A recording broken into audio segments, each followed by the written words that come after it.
betrayed by the leaders of the country he loved, and summarily discontinued work with the military. Disillusioned with the government and enraged at the assassination of his colleagues working in black projects and of his closest friend, Ron Rummel, Phil Schneider decided to break his oath of silence and disclose the top-secret activities in which he had been intimately enveloped for so many years. From 1994 to 1996, he lectured all across the country, even under a constant threat of death. In fact, in his final year on the lecture circuit, Phil survived 13 separate assassination attempts involving firefights, car chases, and hand-to-hand combat. However, sadly, the 14th attempt on his life would succeed. On January 17, 1996, Phil Schneider was found dead in his apartment in Wilsonville, Oregon. He was brutally tortured and then, with his hands bound behind his back, was slowly asphyxiated by a catheter tied around his neck. Although Phil's death was dubiously declared to be a suicide, all of the material evidence he carried with him on the lecture circuit, including official documents proving his allegations, along with photographs and fragments of secret alloys used in reverse-engineered military craft, were missing. Besides all of this, Phil had lost the index and middle finger on his left hand in a bizarre incident. There was simply no way that he could have tied the catheter tight enough around his own neck to kill himself. For telling the truth, Phil Schneider paid the ultimate price. So rather than cite his testimony, I will let Phil speak for himself. I'm Phil Schneider. I spent 17 years in black budget programs, government geologist, as engineer, structural engineer with aerospace applications, self-taught metallurgist, became kind of famous in my own right. I basically would have a set of notes here, but they're unavailable in all this melee. Up here I have different artifacts explaining some of them are alien metals that have been produced both on this planet and the confines of outer space that are now used in all stealth aircraft. All stealth aircraft, for instance, all black jets, what you're seeing of black helicopters and the like, the skins and the coatings and the residues that are used predominantly in the aircraft themselves, in the airframes and the rotor blades and the fans, and in some cases in submarines, special titanium hulls in the Phoenix class submarines now. All this has come from alien technology. 1947 is what the public has been told. Something crashed in a backyard in New Mexico, a place called Roswell, New Mexico.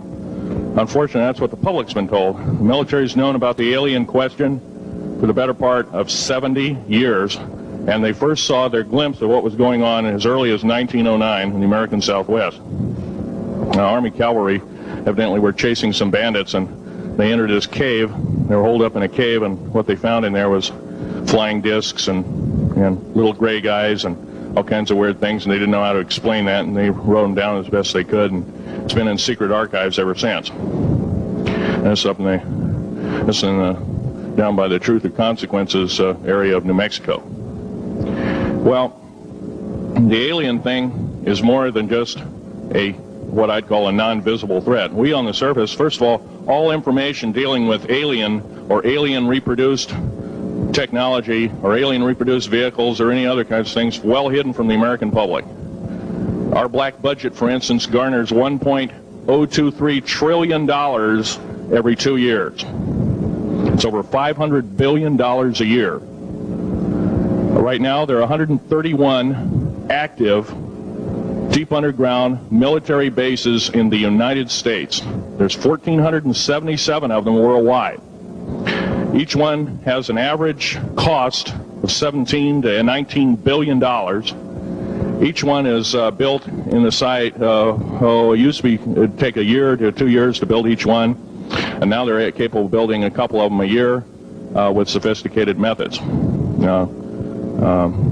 My colleague Al Bielik has actually been on some of the high-speed railways, the magneto-leviton trains that connect all the deep underground military bases within the United States. He's been on a Mach 2 train and floats off of a single rail at three-quarters of an inch off the rail, and is what you'd call high tech. We have nothing like this on the surface. The public basically has been totally lied to. We're considered stupid or even moronic in some cases. It's got to stop. I have actual crashed retrieval metal from Roswell, New Mexico. It's given to me when I was 14 years old. For instance, I've got other things. I've got pieces of this piece of titanium, a special titanium alloy made for everything from the original SR-71 Blackbird. That's an old hat now. F-117As, they're old hat now. They're making a whole new class of hypersonic above Mach 5 aircraft that employ extremely modern charged particle beam weapons. They don't even use lasers anymore. Computer-enhanced imaging radar, although it's used in helicopters for public surveillance, computer-enhanced imaging radar, and in satellite technology. The brand new kid on the block is a kind of infrared technology where a satellite 150,000 miles out in a geosynchronous orbit, or not quite geosynchronous orbit, but these spy satellites can literally look in and see a dime on the floor, say on your kitchen floor. They have a resolution factor of 99.999961. This particular piece of metal, I'm going to drop it on the floor here. It'll kind of ring like a bell. You can't break it. Withstand temperatures in excess of 7,500 degrees Fahrenheit. It has niobium in it. It also has mironite in it, element 123. Yeah, please do. It's in a non-crystalline form. This is just kind of a dripping out of the main crucible. Here's a crystalline example. It's in the scalenohedral crystalline form. We got this from the large grays technology. This is grown in the confines of outer space, which has not quite a super vacuum, but by the way, this is capable of withstanding temperatures in excess of 10,000 degrees Fahrenheit. It's great for certain parts of aircraft. This kind of material I work with on a daily basis. Up here we have a transparency of Groom Lake.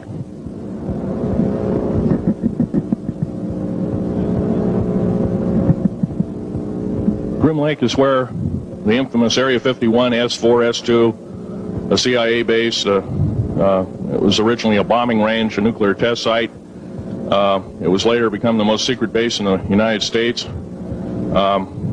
It employs over 18,000 workers who work in shifts of 12 hours at a whack. Most of them work in the cover of darkness, like us. We built 9 underground military bases there, each with an average capacity capable of basically a city underground, roughly 4¼ cubic miles hollowed out underground. They have boring machines, for instance. They don't bore, they literally vitrify and melt the rock, deflagrate the rock. It's a very sophisticated laser melting and deflagrating system. It reduces the rock to a powder and then melts the remaining rock as a coating on the inside of the base, so you don't have to use gunite cements and other kinds of things like that. That's all old hat now. Technology is just basically, the new technology we get is the old hat of the military. I'm going to be real brief about it. I carried a level 1 security clearance, the Rhyolite 38 Factor. There are very few of us. There's nobody except myself, to my knowledge, talking like this. Nobody. I'm breaking the law. I'm breaking world as well as federal law. I'm coming out and even talking about this to a group of people. I love my country more than I love my life. 2 weeks ago, I was shot in the shoulder.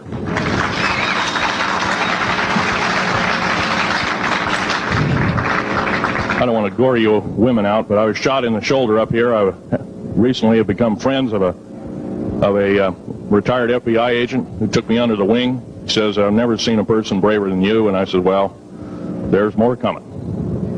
Our patriot movement in these United States is going to pick up the ball, and we are going to kick the parasites out. But I'm going to be real blunt about it.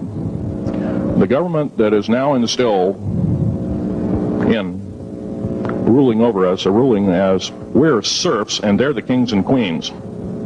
Now, that's a feudal system. That isn't even a democracy. We are now being ruled by an autocracy and a technocracy.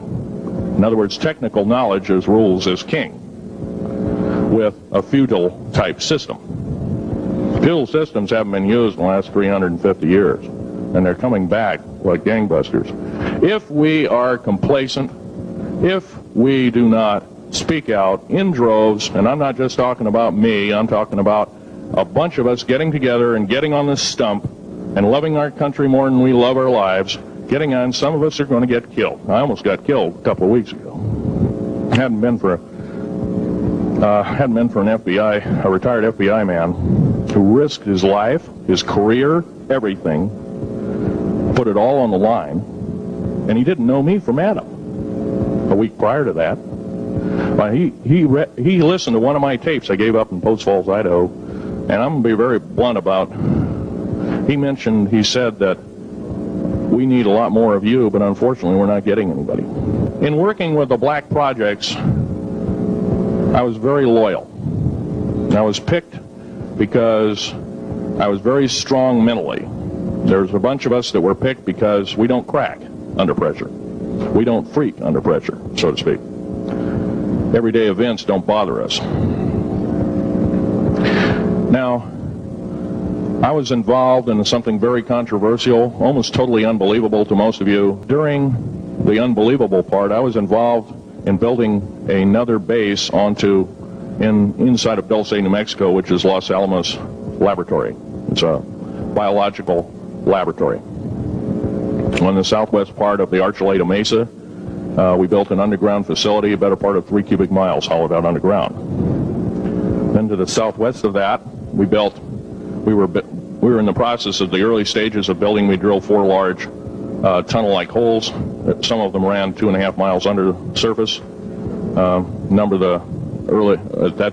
the original wells or drilling machines that were used were at the rate of 2 miles a day. It was fairly rapid.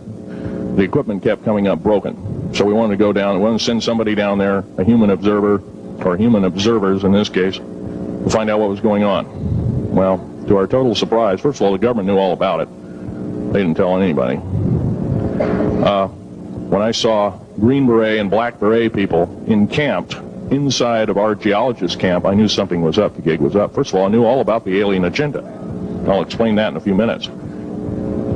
The large alien grays had been encamped there for, as best as believed possible, about 400 or 500 years. It had been one of their internal bases. And we'd drilled holes right on top of it. All the stinking air, all the black sooty air came right out as soon as the first hole was sunk, and all this soot came up, and well, that's when all the hell broke loose, really, all started. Anyway, after we drilled all 4 holes, it took about 2 days to drill all 4 of them. And when you build an underground base, you drill 4 basic holes, and then you build called stopes or cross-member holes across, and then you use blasting equipment, special blasting equipment by the analyzation of the rock formation, and you literally blast out or tunnel out or deflagrate or melt rock out to build the large rooms that are required for this underground base. Well, in this process, I was lowered down the basket of one of these holes, and about from me to this elderly woman here in the front was sitting a 7-foot-tall alien gray. The stench was worse than the worst garbage can you can imagine. The person was the entity was absolutely horrible. I didn't waste any time. I reached for my pistol. At that time, as an engineer, I didn't have time to carry all the Folderol of one of these big submachine guns that all the sea spray and the yellow fruit and all the outer perimeter and inner perimeter security people carried. I carried a little Walther PPK pistol with a 9-shot clip. This was in late August of 1979. Now, you got a regular suit of clothes, you got a regular clothes on, plus you're in almost like a spacesuit environment, and you're reaching for a gun. It's not the easiest thing to do, and then to pop a clip in it and start shooting. And I killed 2 of them. Yes, they're mortal, and they do die. However, in the process, one of them did this. All I remember is that he just kind of waved his hand in front of his chest, and the next thing I know, this blue beam hit me and just literally opened me up like a fish, and burnt my fingers right off of me. And it was some form of electrical force, because the kind of like being hit by a lightning bolt, burned all my toenails off of me, completely crispy crittered my left foot, burnt the shoe right off of me. All I remember is the smoking remains, and I'm still conscious, but in and out of, I didn't remember much. And there was a Green Beret that was right behind me that risked his life. In fact, he died. But he risked his life. He shoved me back in the basket and hit the button and took me up. I wouldn't be alive talking to you today if it wasn't for him. I'm forever indebted. He lost his life. 66 Secret Service agents, Green Berets, Black Berets, crack troops lost their lives because the government, our United States government, lied, did not tell us anything about the alien threat. There's a war underneath there, and I'm talking dead serious. Now, it gets to the big question. If all this has been hidden from us, everybody says, well, where's the proof? I've got some of the proof laying on the table. But a lot of you probably are totally skeptical. They say, well, I could be anything.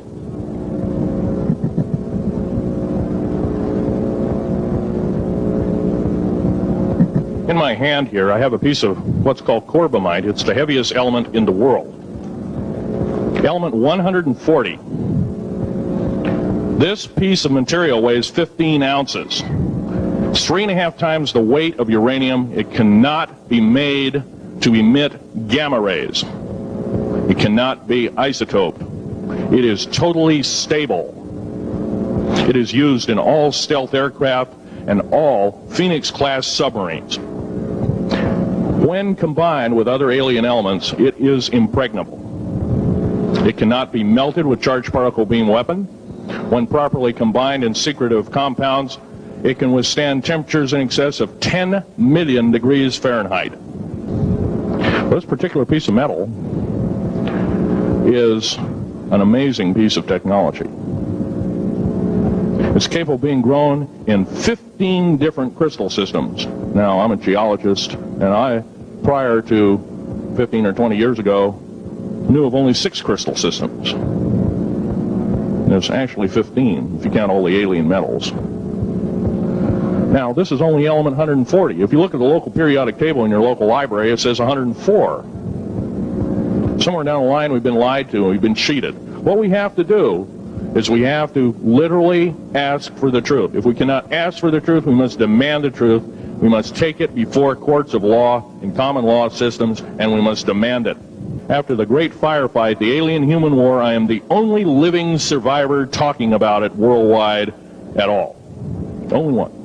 The other 2 are in nursing homes in Canada, and the Canadian government refuses to allow any U.S. people, including myself, to talk to them because they are afraid of kidnapping. Probably the reason I got shot to pieces and 11 attempts on my life is I am a direct threat to the entire system. The New World Order, the alien agenda is one and the same. It's world takeover and the decimation of the population of this planet. Now, I'm going to tell you something a little bit different about the alien species. The bad news ones, there are 9 races of alien populations. To look at a human being as a bag of food. They're not cannibals. They don't eat the flesh and the bones and all that kind of stuff. They use the glandular secretions of animals and human beings as a mixture of the vitamins for their food. They get high off of our adrenal gland substances called adrenochrome. It's something like cocaine to them. Now, what can we do about it? Right now, if we do nothing, we can do nothing about it, and it will continue to go on. Basically, we'll be led in the dark, and you'll keep seeing more and more people disappear. Right now, there's 100,000 children totally unaccountable through FBI archives, cannot be traced anywhere. They haven't been murdered. Nobody's ever seen them. I think they're hauled underneath in some of these bases, and they are summarily done away with, and they are literally eaten. Now, that is a scary thing indeed. Area 51 is only one base, one of the 131 bases. Of these 131 bases, I call Area 51 a mega base. It's got more than one base in it. It's Tonopah Test Range, Area 51, S2, S4, Groom Lake, and a host of others. Now, these mega bases are gobbling up our gross national product. Right now we're spending 28% of the gross national product on building underground bases solely.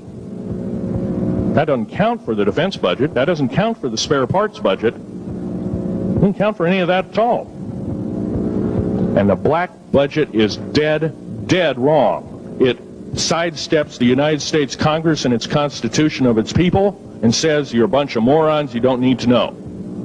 Well, a need-to-know basis is an executive order written during the Eisenhower era right after the Greada 1954 treaty and is treasonous and illegal in this country and should be overturned and abolished. I have a young family. I have an ex-wife and child. Defense Intelligence Agency goons tried to kidnap my daughter not too long ago. My ex-wife working in the state government services in Oregon, picked up her .22 handgun, shoved it in the back of the neck of this one person. Give me my daughter back. If I don't, I pull the trigger. Gave the daughter back. Good choice. Now, the remark that my ex-wife had to say to this individual was, if I ever see you again in any way, shape, or form, I will kill you on sight. You're an abuser of children, therefore I suffer to you that you should not live. By the way, she threatened a federal agent. She should be in jail, blah, blah, blah. Nothing like that's happened. These people don't want publicity. I shot a federal agent 16 days ago. Shot him dead when I was bleeding to death with a shoulder wound that he'd shot me. He had shot at a retired FBI agent who theoretically carries the same covering as a Secret Service agent. Got protection forever. He's a cop forever, federal cop forever. Now, that doesn't mean a whole lot. I made a report and went to the FBI. Do you realize, you know what they said? They said, things like this happen, Mr. Schneider. We don't either believe you, I'm using that as my own italics, or we don't give a damn. Now, something's wrong here. I'm not reading this right. I defended myself to the best of my ability. I was hoping I could go through life without doing such a thing. And maybe some of you have actually defended your own life in a similar fashion. It's very sad you have to shoot or kill somebody. Maybe some of you were police officers and have had to do the same. And I don't know if you ever kill a human being, you're never the same as a person who never has killed a human being. It is with you for the rest of your days. Whether you do it in war, whether you do it in murder, whether you do it in self-defense, you have taken one of God's holy creations off this planet. And there is a void there. And I feel that, and I'm very sorry for that. But I had to defend myself.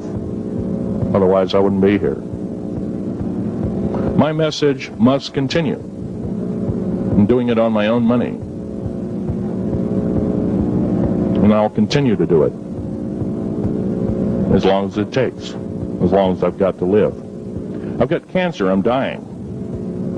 The radioactive substance that I got hit with in 1979, late August of 79, it's a similar form of aplastic anemia. It affects your blood and your bones. My bones are extremely brittle right now. No cure. The government never told me about that, by the way. I haven't, but I have downloaded 140,000 pages.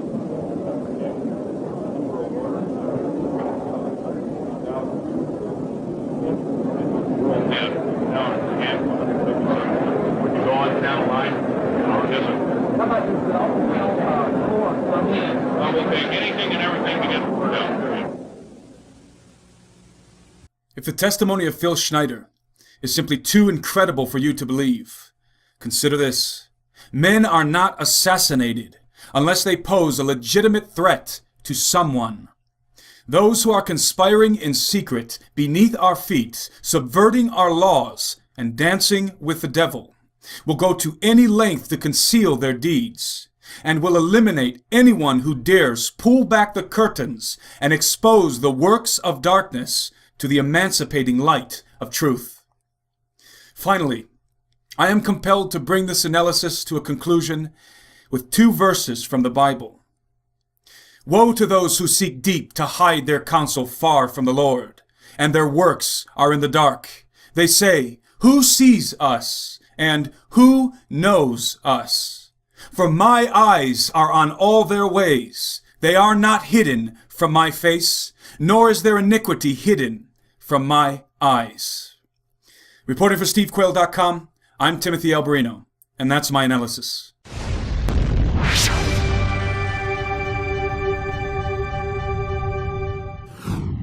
Living in the caverns of the earth, Phil felt betrayed by the leaders of the country he loved, and summarily discontinued work with the military. Disillusioned with the government and enraged at the assassination of his colleagues working in black projects and of his closest friend, Ron Rummel, Phil Schneider decided to break his oath of silence and disclose the top secret activities in which he had been intimately enveloped for so many years. From 1994 to 1996, he lectured all across the country, even under a constant threat of death. In fact, in his final year on the lecture circuit, Phil survived 13 separate assassination attempts involving firefights, car chases, and hand-to-hand combat. However, sadly, the 14th attempt on his life would succeed. On January 17, 1996, Phil Schneider was found dead in his apartment in Wilsonville, Oregon. He was brutally tortured and then, with his hands bound behind his back, was slowly asphyxiated by a catheter tied around his neck. Although Phil's death was dubiously declared to be a suicide, all of the material evidence he carried with him on the lecture circuit, including official documents proving his allegations, along with photographs and fragments of secret alloys used in reverse-engineered military craft, were missing. Besides all of this, Phil had lost the index and middle finger on his left hand in a bizarre incident. There was simply no way that he could have tied the catheter tight enough around his own neck to kill himself. For telling the truth, Phil Schneider paid the ultimate price. So rather than cite his testimony, I will let Phil speak for himself. I'm Phil Schneider. I spent 17 years in black budget programs, government geologist, as engineer, structural engineer with aerospace applications, self-taught metallurgist, became kind of famous in my own right. I basically would have a set of notes here, but they're unavailable in all this melee. Up here I have different artifacts explaining some of them are alien metals that have been produced both on this planet and the confines of outer space that are now used in all stealth aircraft. All stealth aircraft, for instance, all black jets, what you're seeing of black helicopters and the like, the skins and the coatings and the residues that are used predominantly in the aircraft themselves, in the airframes and the rotor blades and the fans, and in some cases in submarines, special titanium hulls in the Phoenix class submarines now. All this has come from alien technology. 1947 is what the public has been told. Something crashed in a backyard in New Mexico, a place called Roswell, New Mexico. Unfortunately, that's what the public's been told. The military's known about the alien question for the better part of 70 years, and they first saw their glimpse of what was going on as early as 1909 in the American Southwest. Now, Army cavalry evidently were chasing some bandits, and they entered this cave. They were holed up in a cave, and what they found in there was flying discs and little gray guys and all kinds of weird things, and they didn't know how to explain that, and they wrote them down as best they could, and it's been in secret archives ever since.